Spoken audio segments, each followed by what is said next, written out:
Good afternoon, everybody. And specifically, since we are with such an intimate group here, good afternoon, Margaret. Good afternoon, Dawn. How are you all? And Savannah, first of all, thank you for having me here, and thank you to the entire Seeds Wikipedia initiative for giving me this platform. I'm very grateful for that. As to reiterate what Savannah has already suggested, my name is Christopher Castillo, and my talk today will be focusing on specifically racialized emotions within writing program work and writing program administration. The title of my talk today is known as Burning Our Fingers in Intersectional Grapple with the Steel Cage of Racism. So with that being said, we're going to kind of move into the talk itself, making sure that I have, oops, all technical difficulties. For those of us who do want to be able to follow along at home, feel free at this moment to either use the tiny URL or feel free to kind of put your phone towards the screen and take a look at the QR code, and you should be able to get access to the document there. I'm going to give everyone about a quick minute to do so for those of us who want to follow along at home. Otherwise, we will proceed. Okay. All right. So hopefully everyone who has wanted to has the option of being able to follow that at home now. Okay. So as we move into the talk itself, one thing that will be necessary for me to address is going to be my positionality. When discussing this subject of racialized emotions, particularly within writing center work and writing program work, we're going to see that a narrative I spin in just a short bit is going to be, well, my identity is going to be crucial to it. So I'm a first generation Mexican American cisgender man. And as we move forward, in particular, what will become apparent is the way that my gender and my racial identity kind of move into a particular narrative of what I like to identify as a mess up in engaging with race and racism in writing center work. So before I do go into the work itself, I do want to be able to provide a land acknowledgement here for the UIC Law School, making sure that everyone is aware, or just declaring here that the UIC Law School recognizes that it resides on traditional territories of the three fire peoples, the Ojibwe, Odawa, and Potawatomi. And while land acknowledgement is not enough, it's important social justice and decolonial practice to promote visibility and a reminder that we are on settled indigenous land here. I do want to be able to suggest that as we move into this work here, we're going to be going over 4 particular categories, specifically an overview of the research, looking into the scholarly discussion, the aftermath of the event itself, and then looking for what I call more, or moments of reconciliation. So with that being said, we're going to kind of move straight into the overview of the research. This particular research spawned out of a talk between a group of graduate students in one Midwestern university, what I refer to here as the incident. Within this particular setting, there were 10 predominantly white graduate students, 1 white cis woman faculty, 2 students of color, one of them being myself, a Mexican American man, and then an Asian American woman. This discussion all happened within a private space within this university, and in particular, we were focused on discussing ASAL ANUA's 2019 C's chair address, or how we can start languaging to make sure that we people aren't just dying out there. And in the process of being able to discuss ASAL's address, what I started to realize was that majority of participants did not want to engage with the ideas that perhaps we may be reinforcing racist structures within the university. Pressing on one of my peers, I was then met with a line by the guiding professor stating, "You are not running this meeting." And what transpired as a result from this was actually a series of discussions between me and this faculty member, trying to make sense of how we tried so hard to make sure that we set up an engaging talk to reflect on our own racist practices and ultimately messing it up. So this is the context for what eventually became my investigation into researching emotion and emotional labor within the context of writing program administration. And before I do get into the overview of the research, I do want to be able to provide some frameworks here, particularly the definitions relating to what we mean when I say feelings and what I mean when I say emotions. Here I'm drawing on the work of Bonilla Silva. He is a sociologist, and in particular, Silva has been able to start to address the way that race and emotions are integral piece of being able to hold up this sort of steel cage of racism or this house of racism. Here, what I want to make clear is that Silva understands feelings as this sort of mental state.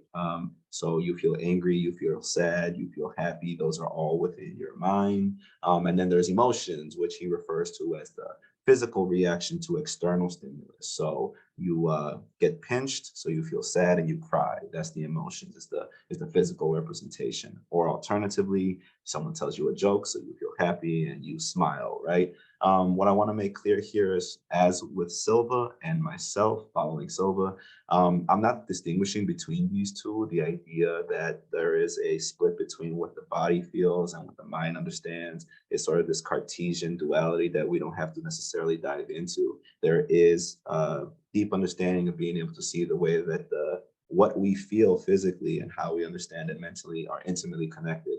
And as a result, I hope to show how that work has been understood within the field of writing program administration in the following slides. But again, just to make clear here, when we are moving forward, I will be using the term emotion, particularly to identify the way that individuals are not simply feeling something internally, but they are understanding it cognitively as well.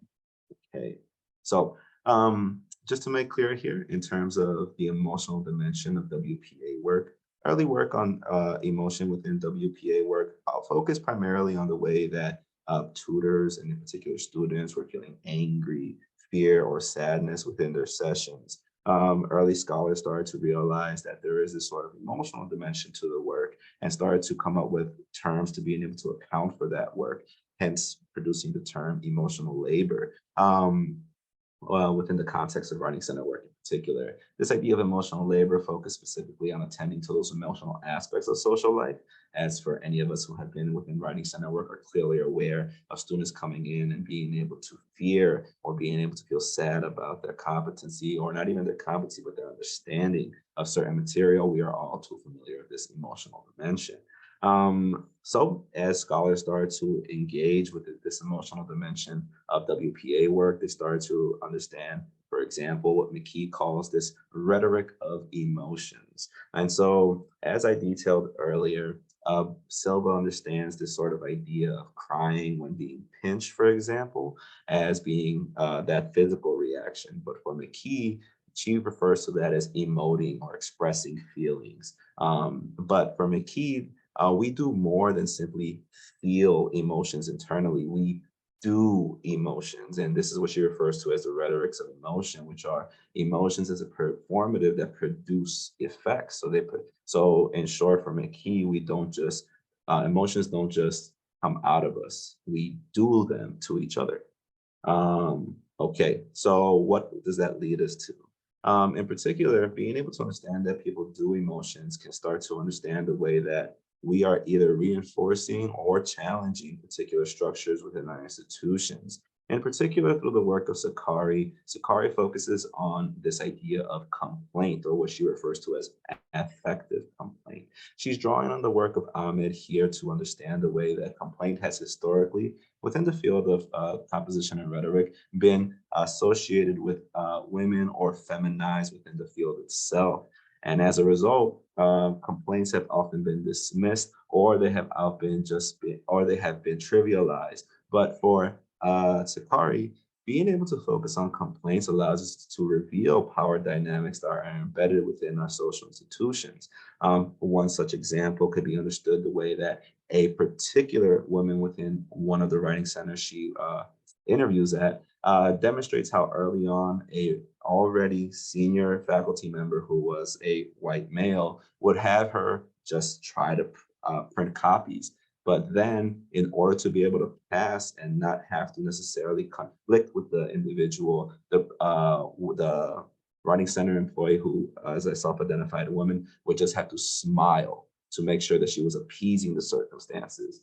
So here we have, again, just this example of the idea that we do emotions. The idea that the woman would just have to pass by in this particular instance and not necessarily have to engage with this man's overt or not overt, but implicit sexist practices. And through this collection of work, Sakari ultimately shows us the way that complaints can serve as ways to reveal these power dynamics. But she also suggests that at this point, we still have not done an effective job of understanding the way that emotions fall along multiple dimensions of, for example, race and gender. And that's kind of where the work of me and my co-author come in. Our contribution to this given work within Writing Center Studies is that when looking at emotions within Writing Center pedagogy, we are particularly contributing to this conversation by looking at multivalent encounters, that is, individuals that are always seen as holding multiple identity categories, and what happens when they clash together and their emotions start to come forth. And moreover, as we will see shortly, though we do see in Sakari's work this gesture towards what resolution could look like, we here in this presentation, I much more in a concrete way show the way that me and a self-identified white woman were able to resolve what was this clash of racialized emotions. So in short, the thesis for this presentation is the simple idea that Writing Center work should understand the way that emotions are racialized and moreover be attentive to the way that they are contributing intentionally to a healthy and emotionally competent writing center. So with that being said, I do want to be able to just quickly give a methodological overview that helped us understand our work specifically here, or not methodological, but theoretical perspective through the work of Bonilla Silva, or what he refers to as racialized emotions, what from now on I will refer to as RE. For us, before we understand what racialized emotions are, just as a quick perhaps reminder for everyone, this idea of racialized systems is a notion that systems are organized around practices, mechanisms, cognitions, and behaviors that reproduce racial domination. And as one of those particular elements, there is emotions themselves that are reinforced and racialized through specific practices and mechanisms. For Silva, there are multiple aspects that contribute to the development and to the operation of racialized emotions that include the idea that racialized emotions are relational, that they are hierarchical, and that they are material. But for the purposes of this conversation here, we're just going to focus on the way that RE, or racialized emotions, are central to the production of actors' subjectivities.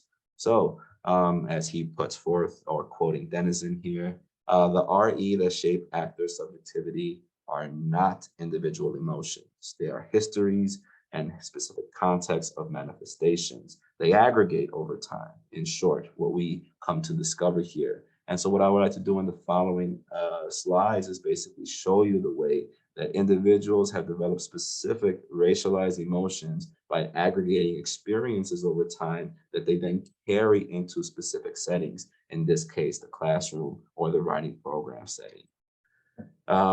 So as I had gestured towards in my initial setup here, this whole thing started out of a conflict between me and one cis white woman faculty member. When being able to discuss with this faculty member their particular experiences within classroom settings, the faculty member essentially expressed a sort of anger or annoyance that developed from an early age due to gendered expectations.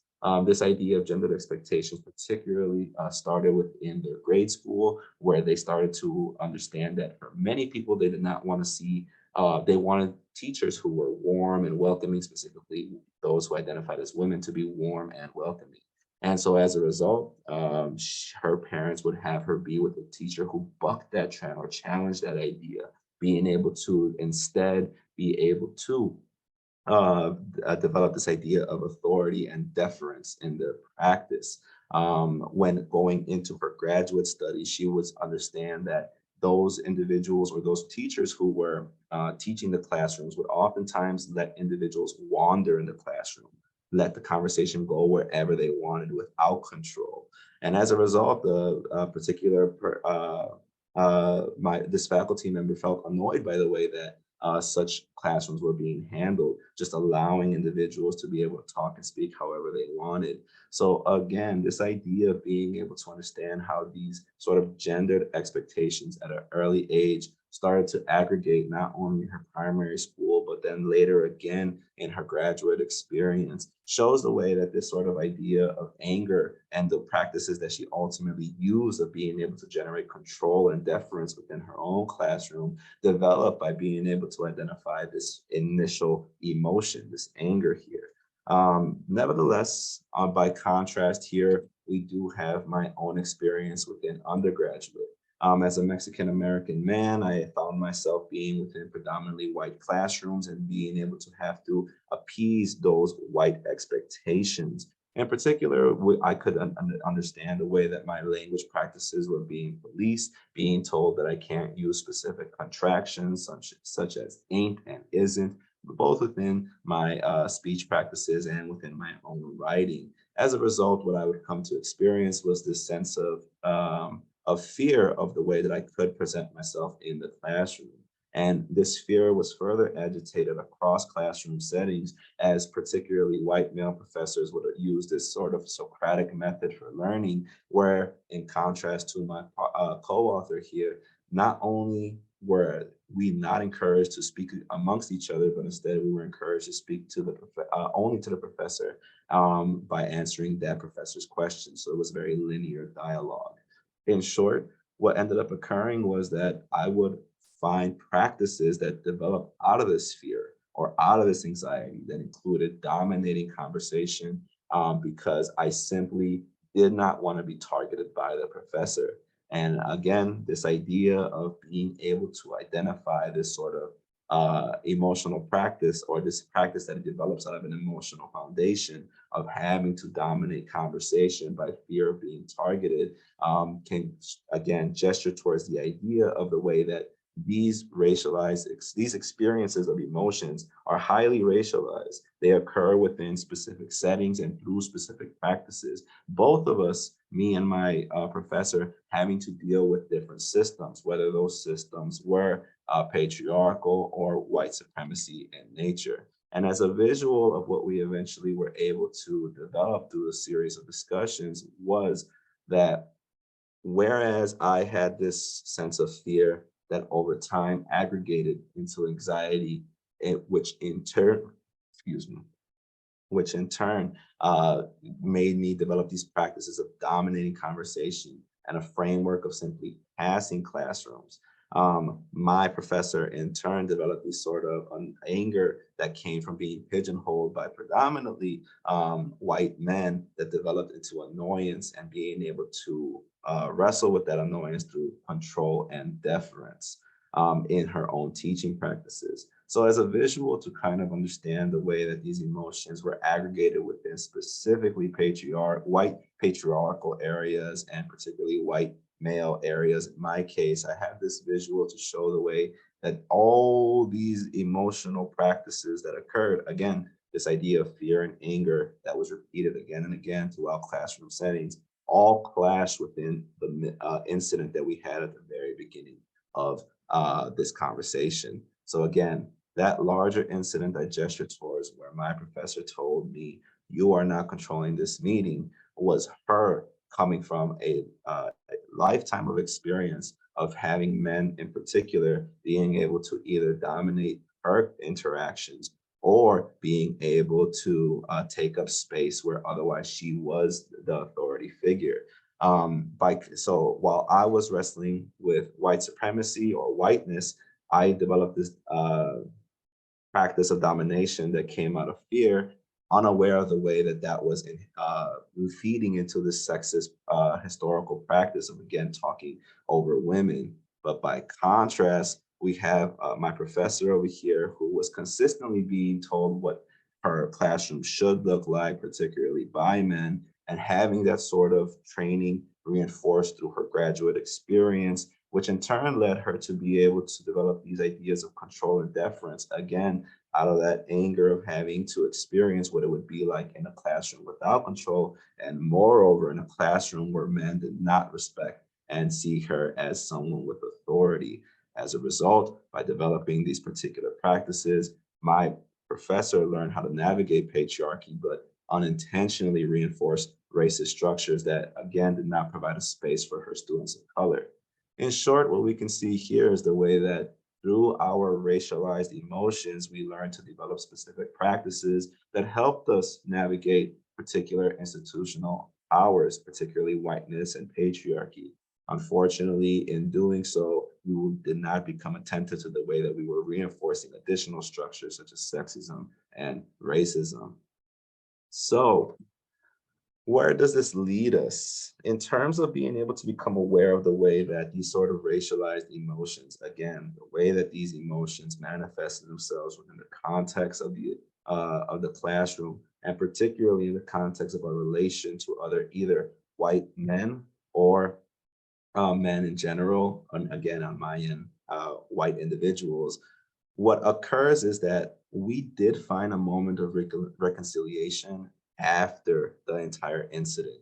What this looked like for us was being able to sit down for those conversations and find out that the only reason we were able to actually talk to one another was because, in addition to bringing in all those histories of racialized emotions, we also realized that we had developed additional systems of support for one another. There were instances throughout my graduate career where we developed racial solidarity because my professor developed this sort of interracial mentorship friendship with me, being able to assuage my fears early on about my place at the institution, and so too being able to guide my doubts as I wanted to be able to exit from the classroom. There's additional elements that included within her teaching, such as open door policies, where I could simply walk into her office and be able to recognize her as someone I can get advice from. And moreover, generous language policies within my own writing, where the professor was able to allow me to express myself using my own dialects. And so, what we were able to do during this process was essentially develop this racial solidarity that we also brought in along with the additional racialized emotions that we had carried into the incident itself. And I do realize that I am heading a little bit above time here, but what I want to be able to emphasize in the end is this idea of, as we are starting to pay attention to the way that emotions are racialized within the classroom and how they manifest themselves within our practices, particularly of being able to dominate conversations through my experience as a Mexican American man, or being able to develop deference and authority, as in the case with the white cisgendered woman who was my mentor and faculty and a member of the university, telling me, "You are not running this meeting." We found out that in order to be able to develop these moments of reconciliation are not possible without having already established networks of racialized or emotional confidence with one another.